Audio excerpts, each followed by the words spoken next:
Nosso corpo tem uma sabedoria própria, uma inteligência que muitas vezes a gente acaba ignorando. E se houvesse uma prática que nos ensinasse a ouvir essa inteligência? É exatamente sobre isso que vamos conversar hoje, sobre o Seitai, uma prática japonesa fascinante que confia, acima de tudo, na capacidade natural do corpo de se equilibrar. Olha só o nosso roteiro. Primeiro, a gente vai entender direitinho o que é o Seitai. Depois, vamos mergulhar na filosofia por trás dele, a filosofia de Harushika Noguchi. Em seguida, a gente entra nos pilares da prática, entende por que a abordagem é tão completa, tão holística e, no final, a gente fecha com essa ideia poderosa de que o corpo, no fundo, já sabe o caminho. Então vamos lá. O que é, na essência, o Seitai? É uma prática que vai muito além de um simples ajuste. É sobre, principalmente, aprender a escutar o nosso próprio corpo. Bem, o Seitai é um método japonês de ajuste do corpo, desenvolvido lá no século XX por Harushika Noguchi. A base de tudo é a confiança naquilo que ele chamou de inteligência vital, ou seja, a ideia de que o nosso corpo tem uma capacidade inata de se regular.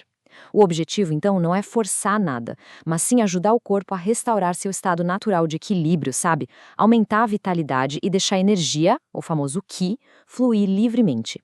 Mas é muito importante entender que o Seitai não é só um conjunto de técnicas, não. É uma filosofia de vida, na verdade. E para a gente compreender essa filosofia, a gente precisa conhecer a jornada do seu criador, o Harushika Noguchi. Ele propôs uma mudança de pensamento bem radical. Em vez de buscar a cura sempre fora, a gente deveria despertar nossa própria força interna. Pois é. Chegou um ponto na carreira dele como terapeuta que o Noguchi teve uma sacada, uma verdadeira revolução no seu pensamento. Ele entendeu que, enquanto as pessoas ficassem dependendo de alguém para curá-las, elas nunca seriam donas da própria saúde. Ficariam sempre numa posição passiva, sabe? Sem autonomia. Tem uma frase do próprio Noguchi que resume isso perfeitamente. Ele dizia que a saúde de verdade não é algo que a gente recebe de fora. É uma força que a gente expressa de dentro para fora. É um poder que já existe em cada um de nós.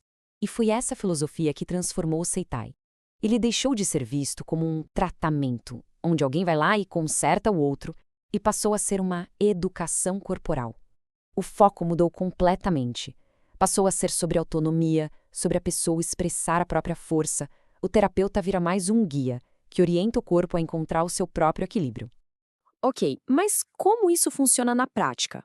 Como essa filosofia de autonomia se torna algo concreto? Bom, o Seitai se apoia em algumas ferramentas bem importantes que ajudam o corpo nesse processo de autorregulação. O primeiro pilar é o Yuki, e a pronúncia correta é Iuki. O que é o Yuki? É a prática de concentrar a energia vital, o Ki, e transmitir essa energia pelo toque, principalmente com as pontas dos dedos. E o ponto aqui não é usar força física, de jeito nenhum. É sobre direcionar a atenção, a intenção, para despertar a capacidade de recuperação que o próprio corpo já tem. Depois do Yuki, temos o Katsugen Undo. A pronúncia é um pouco diferente, é Kachisugen Undo. Sabe quando a gente boceja, se espreguiça ou espirra sem nem pensar? Então, esses são movimentos espontâneos do corpo se ajustando. O Katsugen Undo é justamente a prática de criar um espaço para que esses movimentos regeneradores aconteçam de forma livre, liberando tensões bem profundas, tanto físicas quanto emocionais. E o terceiro pilar é o Tai-Heki, que a gente pronuncia Tai-Heki. Essa é uma metodologia exclusiva do Seitai, bem interessante. Ela parte da observação de que cada um de nós tem um centro de movimento diferente, localizado em uma das 5 vértebras da lombar. E isso não define só a postura, mas também cria tendências no funcionamento dos nossos órgãos. É uma forma de entender a constituição única de cada pessoa. Agora, é fundamental entender que esses pilares não são coisas separadas. Eles trabalham juntos. E é aí que está a grande força do Seitai, a sua abordagem holística. Ele enxerga o corpo como um todo, um sistema onde tudo está conectado. Um ótimo exemplo disso é a importância que se dá ao abdômen. Muitas terapias corporais focam muito na coluna, né? No Seitai, o abdômen é visto como algo igualmente fundamental. É como se ele fosse uma janela para a nossa saúde geral. É que, através da observação e do toque no abdômen, um praticante experiente consegue perceber muita coisa. Consegue sentir o nível de vitalidade da pessoa, o equilíbrio geral do corpo e até mesmo como está o fluxo das emoções, se existe estresse acumulado ou se existem bloqueios. O próprio processo de ajuste no Seitai é diferente.